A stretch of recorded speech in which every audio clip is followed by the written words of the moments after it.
Hello, everyone. Welcome to the panel, Dashboards on COVID. We will wait just a little bit for all the attendees to join because on Zoom, it takes a little bit to enter for all of them, and then we will start the panel.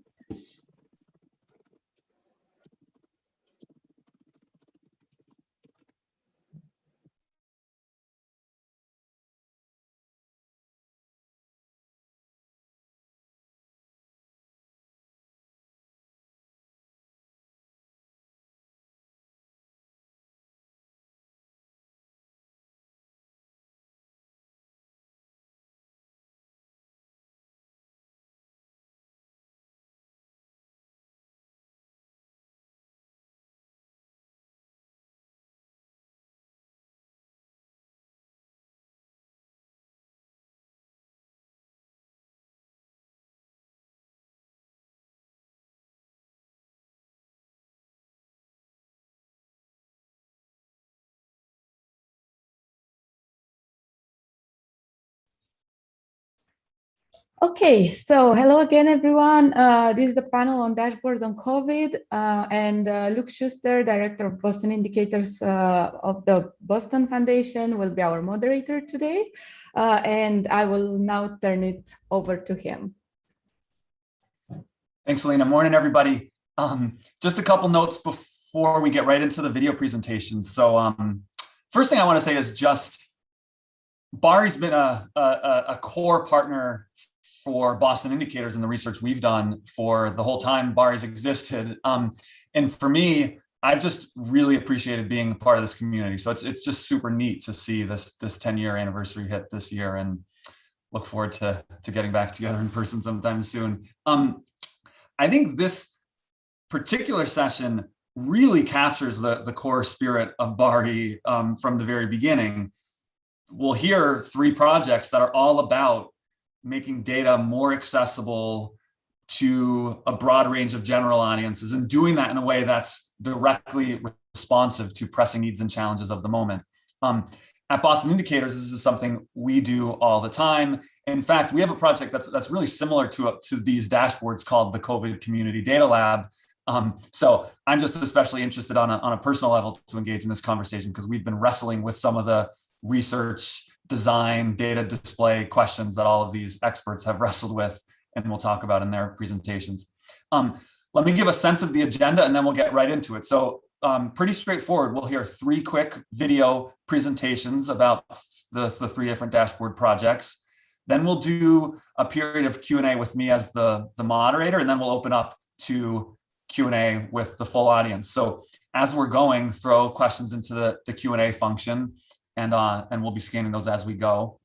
Let me just flag a question that I'll probably just ask again when we get to the Q&A, but it's just kind of constantly on my mind with projects like these, which is, how do we ensure that we're actually useful in generating new analysis and understanding based on the data, and not just throwing more data out into the ether? A great thing about the growing maturity and sophistication of the civic data ecosystem in Greater Boston is that, while not perfect, data is much more accessible than it ever has been before. So I think increasingly the challenge for us moving forward is, how do we go from just data access to greater understanding and insights, so that at the end of the day, we actually materially change the lives of people in Greater Boston, so that we overcome the pressing challenges of racial and economic inequality that are appropriately getting more of our attention in recent months and years. So the 3 presentations we'll hear from, just the top line on each of them, and we'll get right into it. First, we'll hear from Brianna Noonan from the city of Somerville. She's presenting their COVID-19 dashboard. Brianna began working with the city back in April of 2020, and while her main role is with the Mayor's Office of Innovation and Analytics, which is also known as Somerstat, she's also the Situation Unit Lead for the Incident Command Structure for addressing COVID-19. So she created and manages 3 different city dashboards focused on the city's response to COVID-19. After Brianna, we'll hear from the city of Boston. The video we'll have a presentation from Courtney Moores and Kevin Kang describing their COVID-19 economic impact dashboard. During the discussion, we're fortunate to have Alvaro Lima, who's the director of research at the BPDA. And that dashboard focuses on tracking data across 5 key domains: the labor market, economic activity, mobility, real estate and housing, and social assistance. Is that 5? I think that's 5, yeah. And then the third presentation will be from Alina. Alina's serving double duty as host and panelist. She's with Bari, a postdoc research associate there, and she's going to present about Bari's COVID in Boston database and survey. And that work is kind of twofold.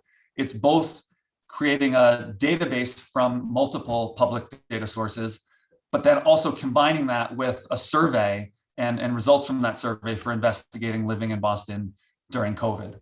So you'll see across these, there's both a focus on direct public health measures and analysis, but also much broader measures of the pandemic's social and economic impacts. So with that, let me pass it to Alina to play the presentations.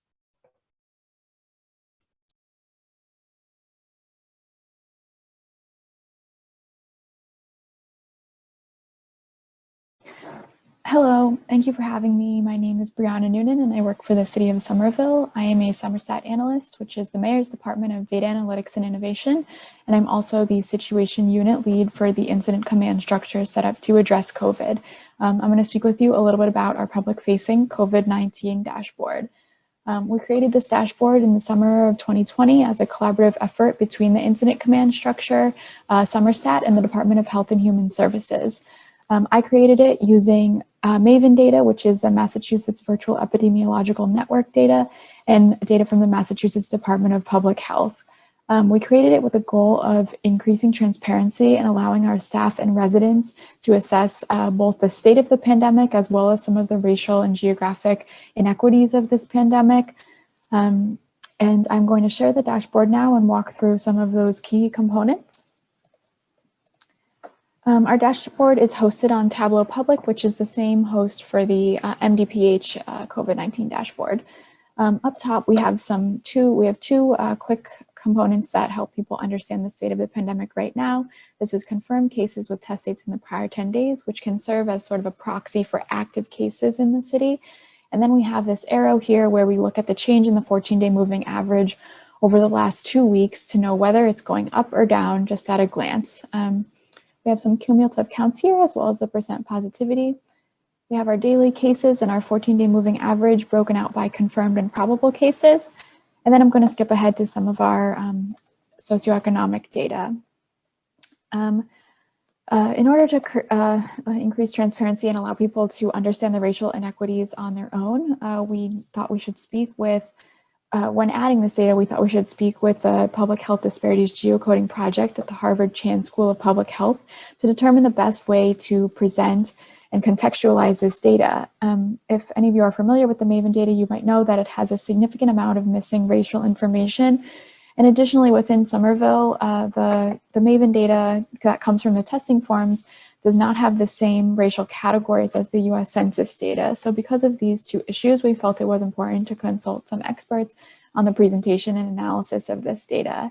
After doing so, we concluded that we should have cases shown by race as case counts cumulatively rather than as rates per 100,000, given that our testing form options are not reflective of the census options, and thus there might be it might be misaccurate to use the census as a denominator when we can't be sure that people who identify one way on the census form are identifying the same way on our testing forms.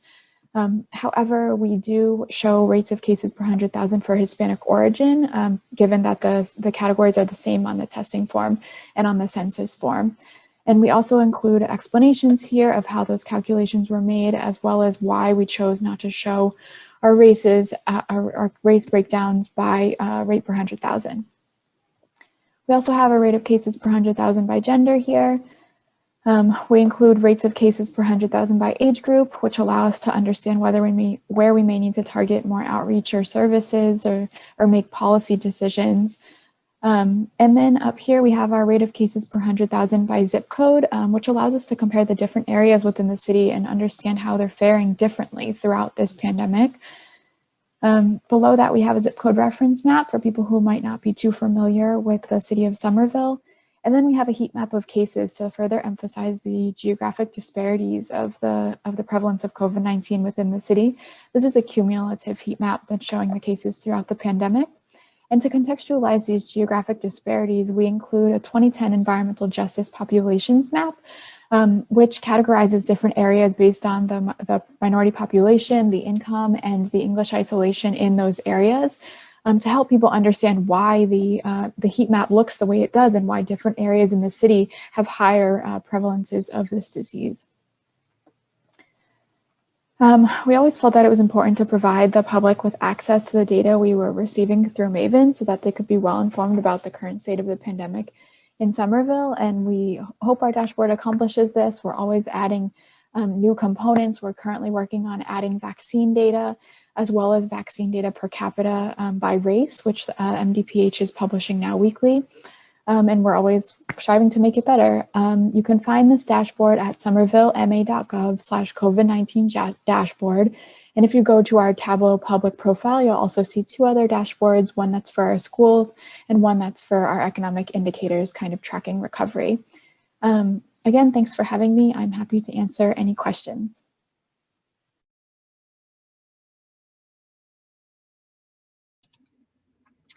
Hi, I'm Courtney Moores, the Interim Director of Performance Management on the Analytics team at the City of Boston. And I'm here with Kevin Kang, who's a Research Associate at the BPDA.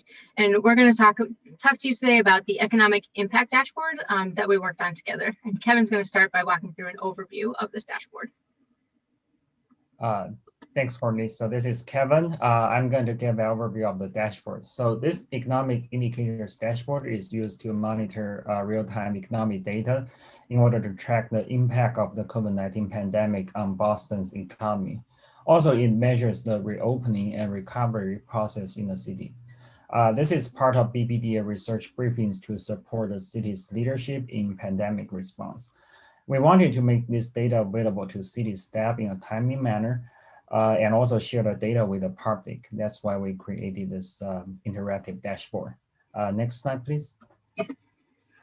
The dashboard is composed of 5 vital dimensions with 25 indicators. Each dimension has 5 indicators. The chart here lists the 5 dimensions. They are labor market, economic activity, mobility, real estate, and social assistance. Those dimensions allowed us to follow and understand Boston's economic movement from different perspectives. For example, in economic activity and mobility, we would like to know whether commuters and visitors are coming back to the city, given Boston is a hub center for commercial activities. The retail and in-person service businesses in the city rely on the foot traffic of those commuters and visitors. There's a memo available to explain these dimensions and indicators in detail. The memo is available on the dashboard overview page. Next slide, please. So next, I would like to give some highlights of this dashboard and discuss how it differs from the other dashboard on the market. First, we focus on the city of Boston. We strive to connect the data just for the city of Boston. If the city level data is not available, we will use Suffolk County to represent Boston. Second, we customize the raw data based on the nature of the indicators so that we could better observe and highlight the trends that the indicators could reveal to us. For example, for the indicator time spent at the workplace, the data frequency is daily, but we choose to report Tuesday only because we think the weekday like Monday, sometimes it could be a holiday. And some people may already have work from home on Friday, even before the pandemic. So we would like to tease out the data noise and make the trend more clear. Another example is time spent at home. Again, the data frequency is daily, but we group them into 2 categories, weekends and weekdays. And we report the average. This is because we think a typical household may have very different schedule patterns of staying home on weekdays and weekends. And the third highlight is for every indicator, we include pre-pandemic level as a baseline to compare. We picked the baseline data from 2018-19 to January and February 2020, depending on the data frequency and the availability. Last but not the least, we have briefing notes to provide more in-depth analysis on those indicators and tell the audiences what we've learned from those indicators. The link to this briefing notes is on the overview page of the dashboard website. Next, I'm going to hand it over to Courtney to discuss more technical details to make the dashboard. Thanks, Kevin. So the BPDA came to the analytics team last summer to start talking about the development of this dashboard. They had all of their data in a Google Sheet. So basically each different data set that they are collecting had its own tab. I worked closely with Kevin and the team at the BPDA to get the formatting all cleaned up so that we could pull it into our data warehouse. Kevin also built this summary on this Google Sheet, which helps to create the dashboard with kind of indicators and notes on what we wanted to include on all of the different pages. Once we had a clean Google Sheet, we were able to work with the engineering team within the analytics team to pull everything into our data warehouse so that we could automate all of this data. So each tab from the Google Sheet now has its own table in our data warehouse that we can now query on. This updates every day and automatically, and then Kevin and I can also manually update this if we have a more urgent need to get the data updated in the dashboard. Once we had the data pulling into the data warehouse, we could then pull it into Tableau. Once we built it out in the dashboard, we have built out this overview, which covers a lot of what Kevin's been talking about. And then it has hyperlinks to all of the different categories that we've been talking about. So we can click into the different categories, and then within each category, there are 5 metrics that we can also click around in. Each metric has a trend and has a call out for the most recent data. And then you can also easily download the data and look at a crosstab of the data so that users can analyze this themselves. This dashboard can be found at the BPDA's website that Kevin's been discussing already.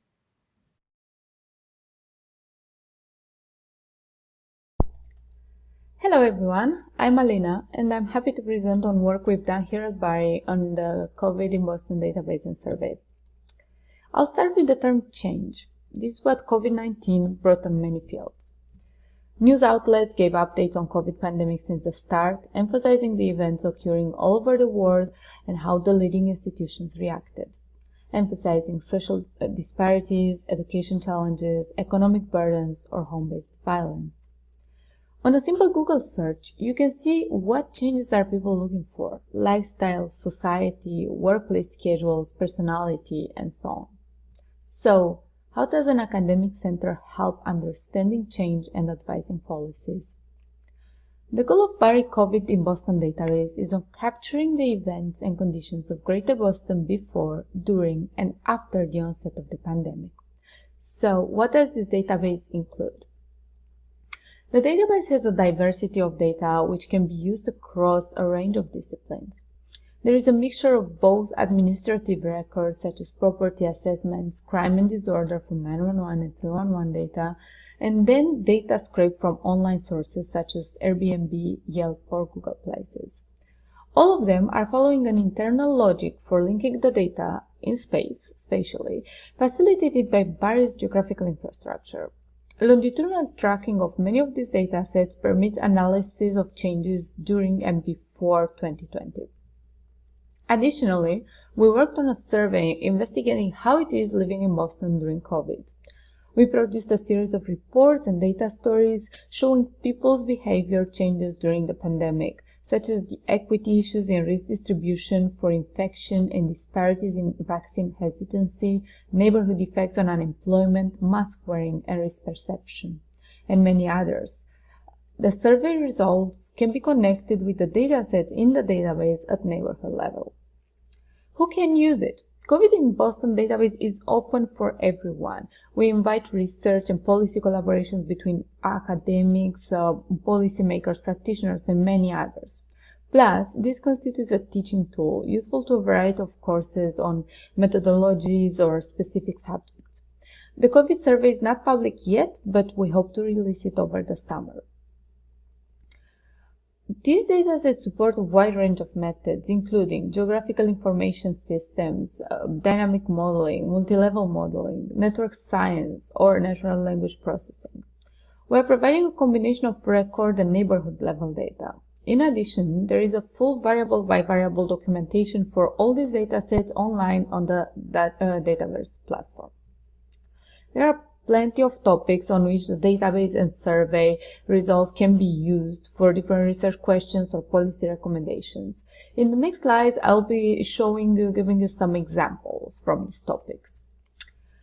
Datasets and survey questions can help answer questions related to commerce and economic activity. For example, we have the restaurants.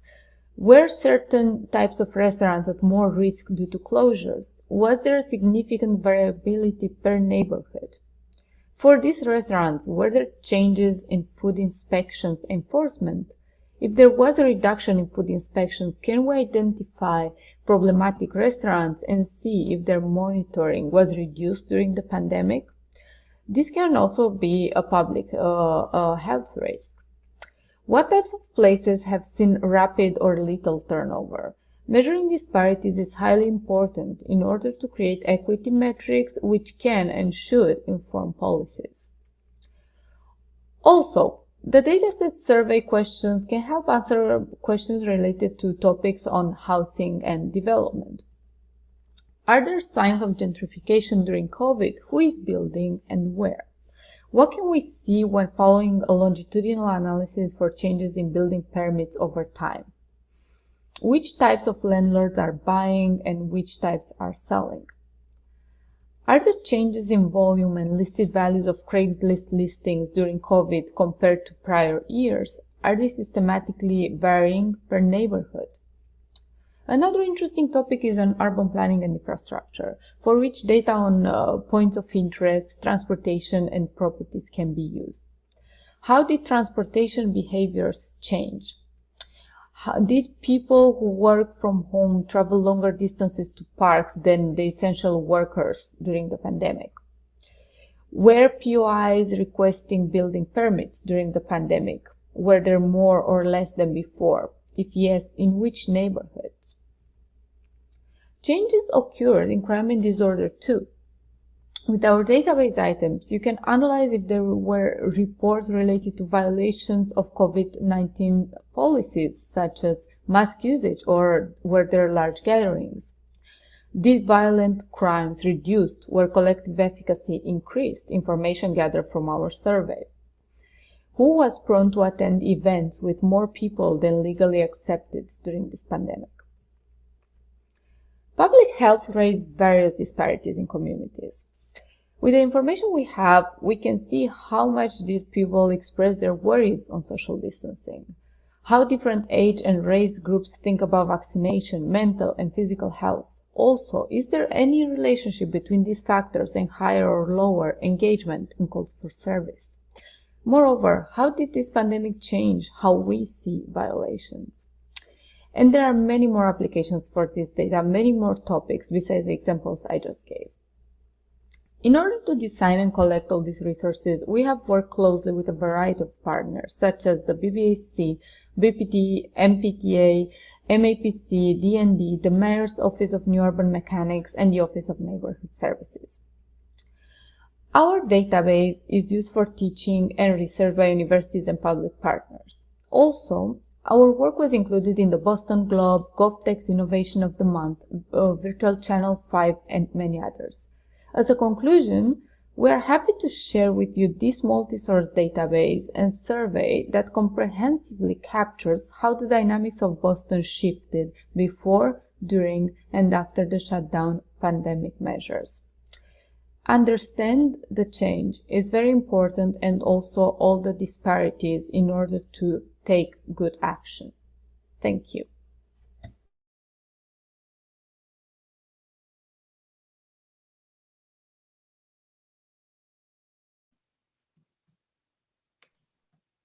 Should I come on up, Alina? Okay, awesome. Thanks everybody, super helpful presentations. So let's get into discussion. I thought we could start the discussion among the four of us segmented kind of in two ways. And I'll just lay out the two first, but then we can do one, have the discussion, and then do two second. I think we could probably have interesting conversation, one about the actual research findings. So what did your partners, what did the broader public actually learn from the data?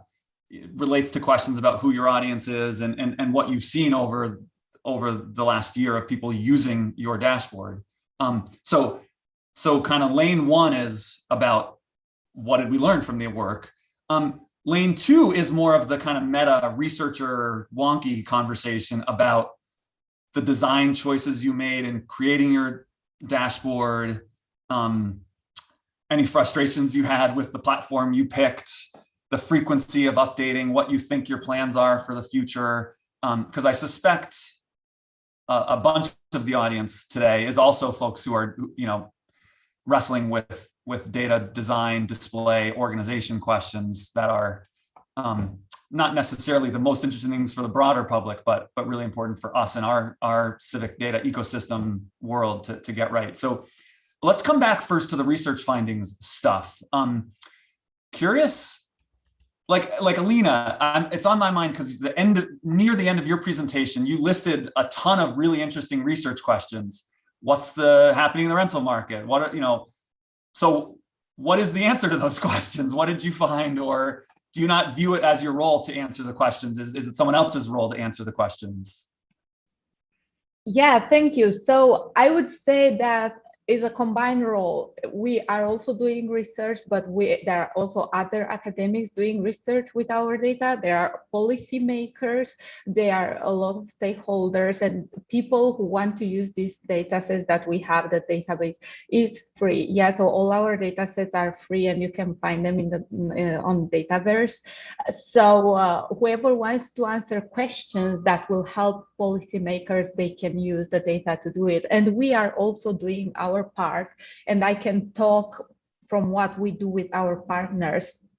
And I'm sure there is a lot more out there because our data sets from the audience experience, let's say. So our data is also used for different classes here at Northeastern, like oceanography, big data for cities, to name a few. And they are also used during different data trainings for stakeholders. So people are learning how to use this data if they need to. Our data trainings are free. People can register for data trainings.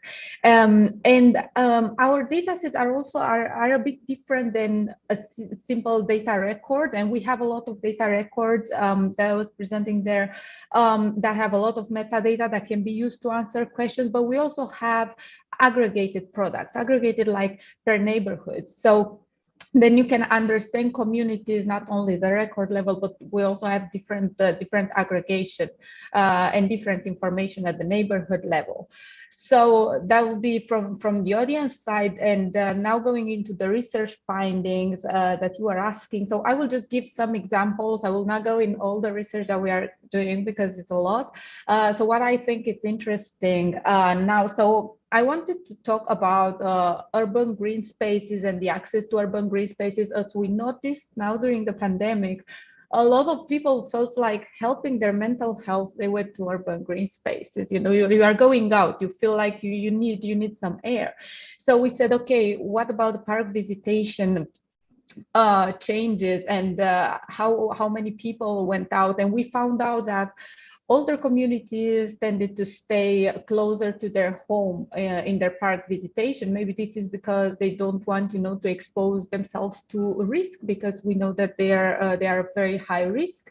We also noticed that in research that the racial minorities tended to travel greater distances to parks during COVID. And while park visitation dropped this by using different mobility data too, which I did not mention in the presentation because we cannot share the mobility data. This is not ours and we have it through contract. So we cannot share mobility, but we used in this with the parks, and we noticed that the park visitation dropped. However, there are differences in different parks, like larger parks had more people coming to visit and staying longer times. Then another topic is on restaurants closing and opening. And by using Yelp data that we have available, we noticed that restaurants with ratings over 4.5, for example, are much less likely to be closed than the ones with lower ratings. And also there are correlations between the closed restaurants and the low income neighborhoods. So then there is need of a lot more action and how to help these cases. From the 911 and 311 data, we did see a pattern that actually is happening all over US and is about gun violence. So while if we look at the total number of crimes, crime and disorder happening in comparing 2020 with 2019, we saw that there is a decline in crimes. However, the gun violence drastically increased. So that's a problem that needs to be tackled there. That's an interesting finding. Aline, sorry, I wonder if I might just jump in to see if Alvaro and Brianna have those examples are just super helpful for me. Yeah. Sure. So maybe I'll go to Alvaro first and then Brianna. Just any thoughts on this question too? Maybe one way to ask it is like most surprising finding from the data work in Boston. Yeah, I mean, first, I would just like to congratulate Don O'Brien and the whole Barry team for the 10th anniversary. It's amazing how the time flies. And I remember a few of us discussing this as an idea. I had no idea that was 10 years ago, but it's a great organization and has been very helpful across the city.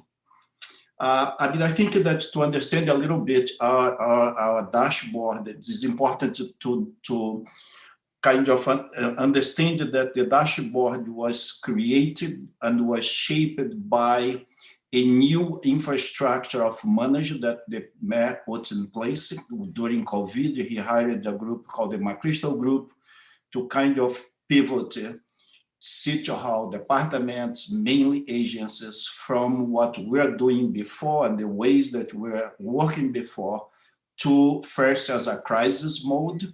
So we meet with the mayor and all the different divisions, departments twice a week since the beginning of the crisis, trying in the beginning to solve very practical things like food delivery and beds and hospitals. And by June, July, we started to look at more economic data. So we met with the mayor and with the department and his cabinet to see what kind of information they need. And that's how we design, and that's how the variables that are there make sense, because they were, our audience was only later that we made that you build a dashboard and then make it public. So one interesting, I think is unique to our work was that we had to provide not just the data, but we had to provide the context and what we call the so what. So all the memos that are part of the dashboard are these memos that explain what is happening, and we had a discussion. So what is that the city can do about? Is that a structural change? Is that a conjunctural change? So that could shape and help to think about the city response to the many crises on the economic side. So there is another dashboard that was the same process, was a twin process between the health and the economy. From the beginning, we defined the crisis as a crisis that was impacting lives and livelihood. So the health department and the whole police department, security were looking at the health side and kind of the lives of folks that be lost, and we were looking at their livelihood and how much the crisis was eroding the economy of the city and the lives of people. To me, what was really interesting that we had no experience working before was the whole mobility data. And was interesting because the crisis was a crisis of repressing mobility from the health side. And on the economic side was the flip of that. So if you had no mobility, we keep a track of mobility data and expenditure data. You can see the expenditure going down, and you see consumption migrated from in-person to the household. What for us now with the recovery and the reimagining of what is the world post-COVID are interesting issues, because we don't know how much of these changes are structural changes. For example, consumption in the household, or working from home in a hybrid model or not, or entertainment from the household with Netflix and Amazons and all that, buying groceries from the household. So that for the city has an implication for the economy of the city in many ways, from the consumption, but also the real estate for retail, real estate, and employment, and how much coming back to downtown or stay at home or some hybrid model will impact the downtown. And I think these are issues that cities across the country are dealing with that. And to me, that was the most interesting and in some ways, very complicated issues that we had to think anew, and now they are becoming more and more important with the reopening and the recovery and the reimagining the new world. And of course, there is a huge complication in all that. That's the question of inequality that came clear during the crisis. Actually, I like a phrase that Warren Buffett once said, referring to investment, that is when the tide go out, that we see who was swimming naked. So I think that COVID kind of brought to light everything that we knew, we didn't know, we avoid knowing, but that's there in the open and has to be part of any rethinking of our lives. Racial inequality, spatial inequality, that's an issue, big issue in cities, and that I think it's there. And in some ways is I think is the big questions that we are going to be working in, probably forever. That's great, Alvaro. Thanks. I would even just add a note on the inequality point that, it's not just the case that crises always exacerbate inequality, but the dynamics of this one in particular, like if you compare it to the Great Recession, were even more inequality enhancing because of the way we shut down the service sector, because lower wage folks tend to be in the service sector, predominantly workers of color. It meant that this crisis was much more inequality enhancing than like the Great Recession 10 years ago. So yeah, and one interesting thing is that everybody that was workers that before were invisible, from one day to the other became essential workers. And that's another question that I think is interesting to deal with going forward.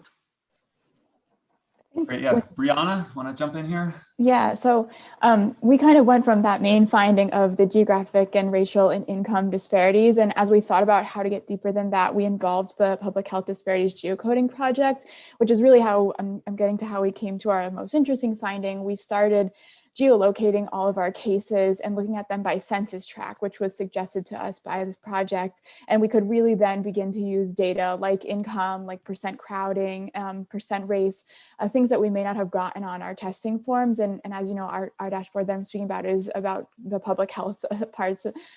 So in doing that, we were able to look at correlations between different socioeconomic factors that we didn't have, like I said, didn't have access to beforehand. So some of the things we learned, that there was a moderate positive correlation between percent crowding in census tracts and the prevalence of COVID in those census tracts.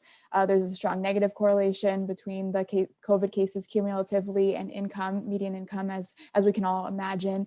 But one thing that was surprising to us is that we learned that there was a very weak correlation between percent of the census tract below federal poverty level and the cumulative case counts, which really got us thinking about why this income relationship is not being reflected in this federal poverty calculation. And our most recent thinking on that is simply that the federal poverty level is so low that it doesn't capture a lot of variation. Like, a lot of people exist in low income scenarios that aren't actually in this percent below federal poverty level.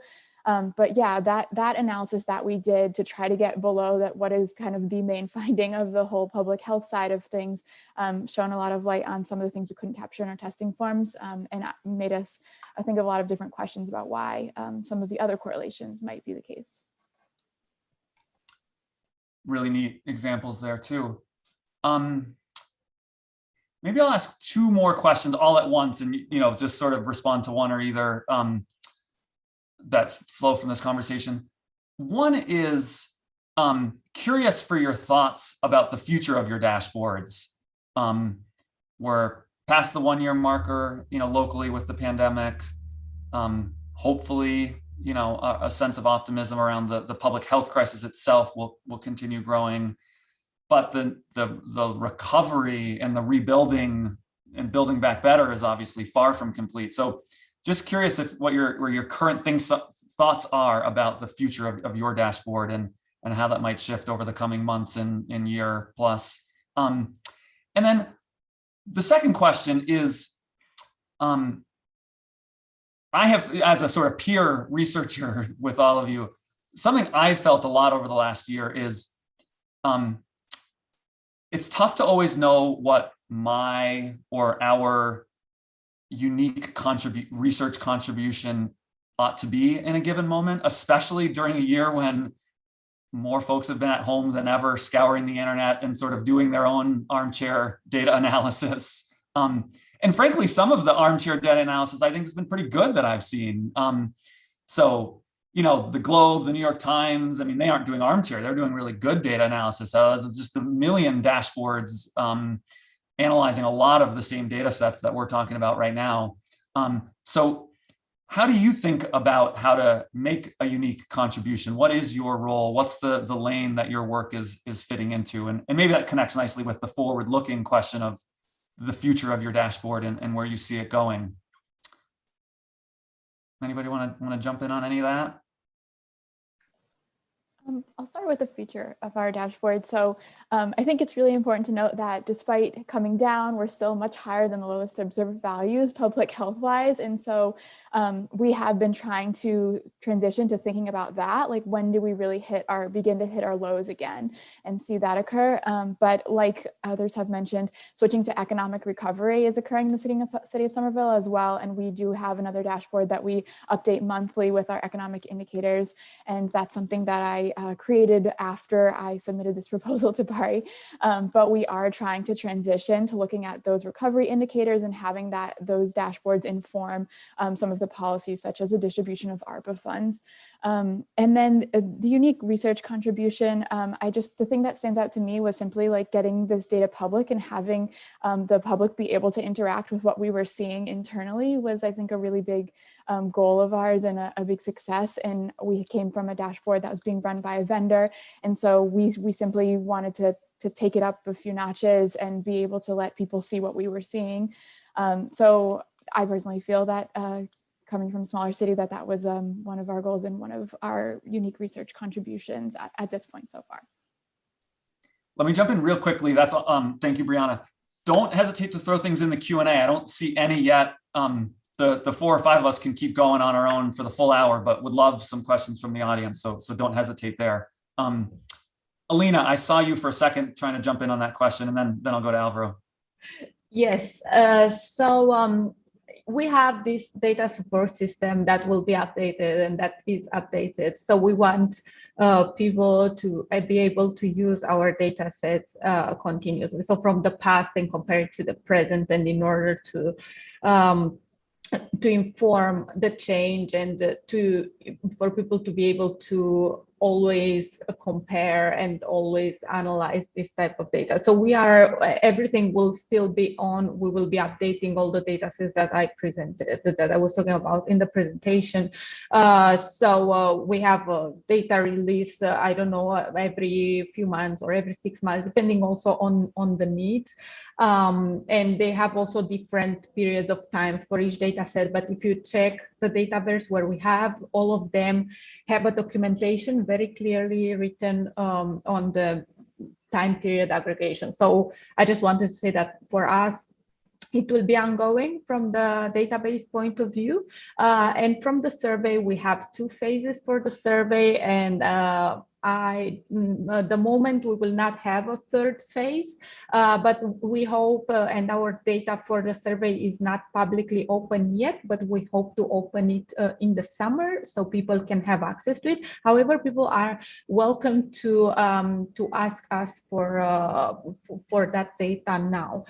So we are available to help with any and to provide information on all the questions and all the answers from people on the survey that we can combine with all the other data sets. So we will be ongoing with this data support system. And about the unique parts, actually, there is something I wanted to say earlier.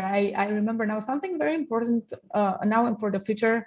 For the near future, I think, is the vaccination part, because there was also an article in the New York Times yesterday or 2 days ago where they were saying that almost everybody who wanted to get vaccinated, they got vaccinated, but now there are the people that say no, so totally no. So then there was they tried the persuasion to people who were unsure, but now there are people that say a clear no. So the question is, and also we wrote actually an article that is in preprints now with this data set, that we also mentioned there the persuasion is very important, because are some people that are really into the no, for sure no. So those are the people that need to be persuaded, And yeah, what is the best way? Also in the New York Times was, what is the best way? And I think we also contribute on that side with our work, and among other works with economic recovery, which is very important, and equitable economic recovery. How do we invest? How do we help everybody to recover? Not just recovery for some people or for some businesses. How do we take care of everyone? And also there, I would go into another important subject, that is the education, because in the education, okay, everything was online, but did everybody have access to the online education? How much more low income and deprived communities suffered from this? How do we help them, to be on the same level with the others on the educational side? I think education is the key to everything for the future. Yeah, that's great. My take. Alvaro, any thoughts on those questions? I think that we will continue informing the mayor leadership group with a difference, and we have already started pivoting, that is less of analyze the crisis and what sectors, what segments of the population, what's happened with them. We are now geared a little bit more to use the data for things that we know will demand some effort on the recovery. We just did an analysis for the major economic hubs of Boston, Back Bay, downtown, the waterfront, and trying to understand the economics of these places and how much COVID, what are these locations that COVID placed there. We just started, and both started on the copies of the presentation on the dashboard, to use the mobility data and the expenditure data to look at the Main Street districts and how they can play a role on the recovery. We have looked at mostly mobility of workers, where the workers come from these places, what is the characteristic of the places they come, where the consumers come to each one of these different main streets and commercial districts. So I think we are going to help to understand the economics of these places, to inform what are the policies that will help them to recover quickly, but also to understand what are the structural changes that will take more effort.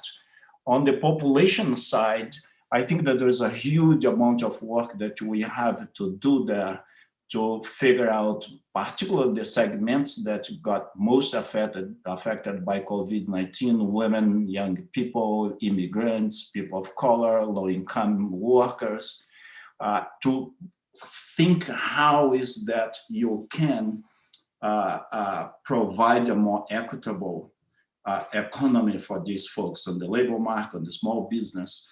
So I think that more and more we are going to be pay more attention to these questions and try to understand them, and then think in a broad way, across the city, what are the solutions, and particularly I think what are the commitments that we as a society have to make to these issues and to change and pay for and all that different effort that I think there is a great opportunity. We are going to have a new mayor of color, folks that have an intrinsic life experience with some of these issues, which I think changes the conversation, not only because they have an authentic voice on these issues, but they have a life experience with these issues. And I think it's a huge opportunity for us researchers to have an impact on that. I think that as a researchers, we all have the frustration of wanting to impact real life and sometimes not being able to do. I think that we probably have a great opportunity with that, with a new administration and all the issues that need to be understood and the policy that needs to be crafted. Great.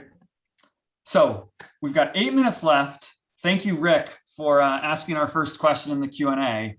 Let me ask Rick's question, and then if we can answer it really quickly, and only if a good compelling thought comes to you, and then come back, and I've got one closing, which is,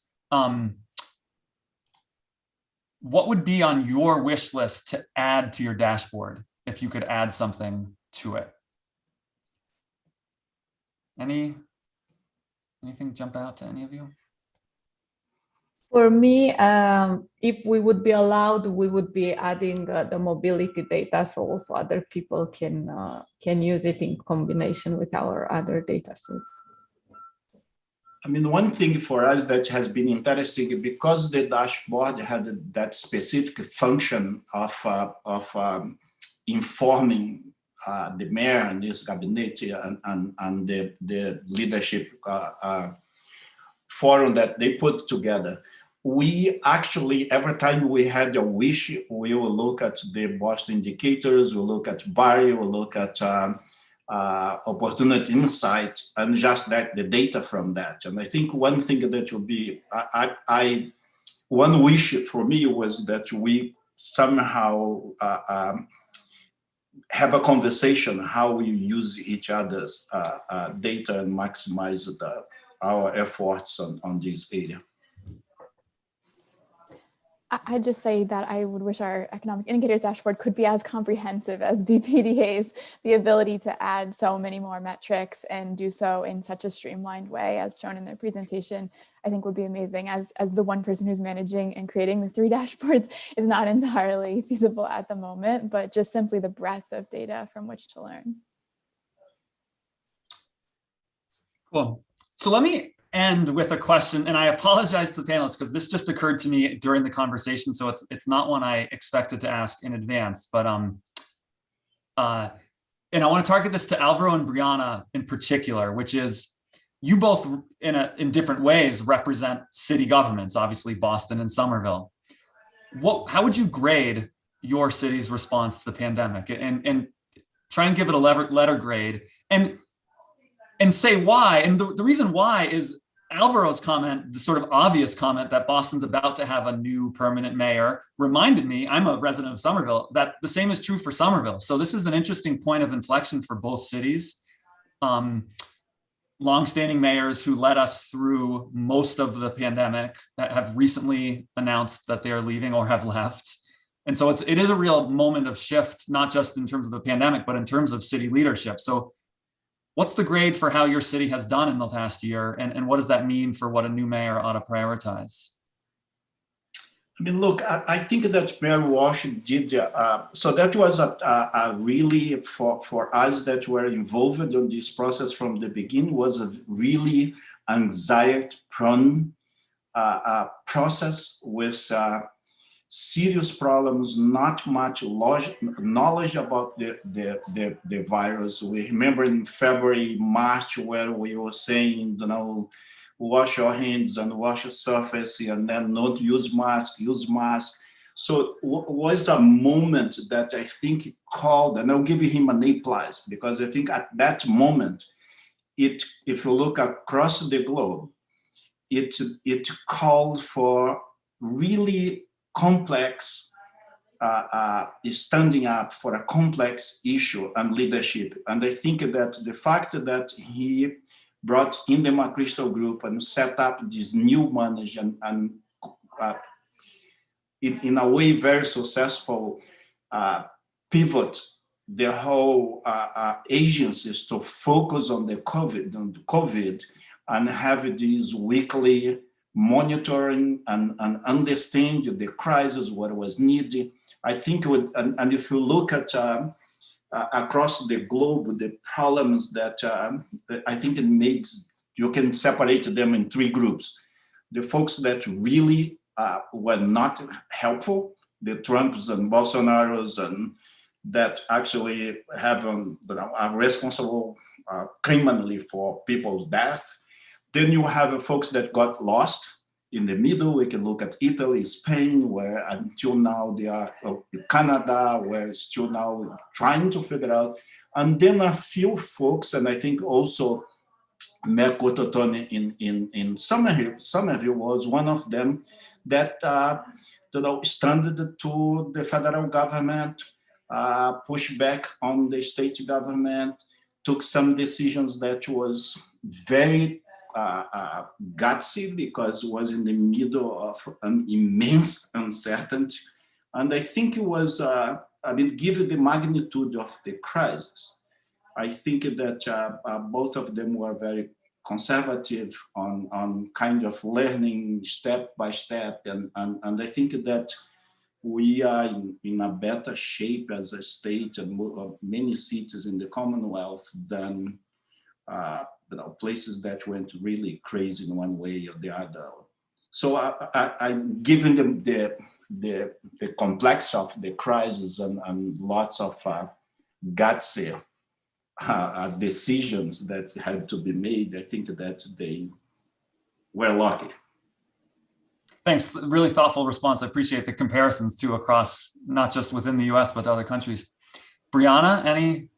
Yeah, I mean, I think it's probably pride, but I would similarly give us a really great grade in part because of this focus on the data and the dashboard. You know, similarly, we stood up a whole different structure that we hadn't worked in before, and I hadn't even actually been in with Somerville before COVID started, but we had regular data calls. We had this really interdisciplinary process. We'd have communications on the team. You know, some of what you've seen on the dashboard was because the mayor suggested that we add this to the dashboard. So his involvement in that sort of data and the focus on the research in terms of informing the policy action, I personally felt like is why I give us such a good score, like in terms of our ability to respond and our research-based and evidence-based responses, as opposed to like Alvaro mentioned, some other leaders which may have looked away or done things for other reasons than the public health reasons associated with those policies. So similarly, I agree. I think that our ability to use the data and have it so strongly ingrained in our policy processes made for a positive response and a good grade in my book. Well, thanks everybody. Just really enjoyed the conversation. Let me pass it to Alina just to close us off. Yeah, thank you, Luke. So thank you to Luke, our moderator, our panelists, Brianna and Alvaro, our attendees on this great panel on dashboards. I hope it was useful for you, and please contact all of us if you have additional questions or you need help with data sets, the dashboards, and so on. And don't forget, it's the first Friday of Bari conference from a series of 4 Fridays, and you can check our website for more details. Have a great rest of the day. Bye, everyone.